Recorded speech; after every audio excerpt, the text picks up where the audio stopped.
Am mare încredere că Mircea Drăghici va fi deputatul alegătorilor din colegiul său și că alături de mine și de toată echipa USL va face foarte bine pentru România.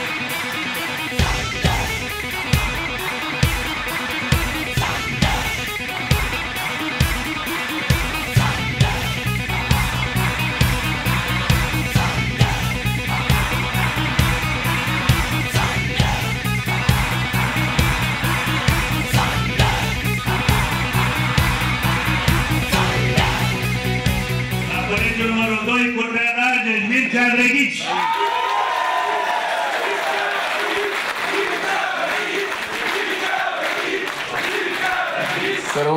Bună ziua, mă bucur că este mult entuziasm. Eram în 2008, mi-aduc aminte, entuziasmul era mai ponderat, dar acum, iată, soarele răsare din nou pe ulița noastră. Nu o să fac o prezentare a faptelor, de fapt, faptele mă reprezintă.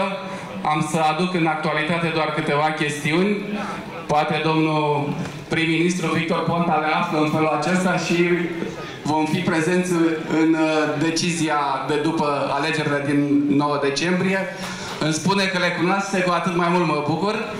Sigur că la Curtea de Argeș, eu ca parlamentar, am militat nu numai pentru Colegiul Curtea de Argeș, ci pentru întreg județul. Domnilor primari, știți foarte bine, la legea bugetului am adus foarte multe amendamente. Suntem calați pe ceea ce înseamnă masterplanul de turism. Suntem interesați să aducem în prioritățile naționale investiția legată de autostrada Pitești-Sibiu, care să treacă și pe lângă Curtea de Argeș și să dezvolte zona. Nu o să insist pe aceste aspecte, vă spun doar un singur lucru. Dacă am făcut ce am făcut pentru județ și pentru Curtea de Argeș în opoziție, dați-mi voie să vă demonstrez ce voi face când vom fi cu toții la guvernare. Așa să ne ajute Dumnezeu. Victorie!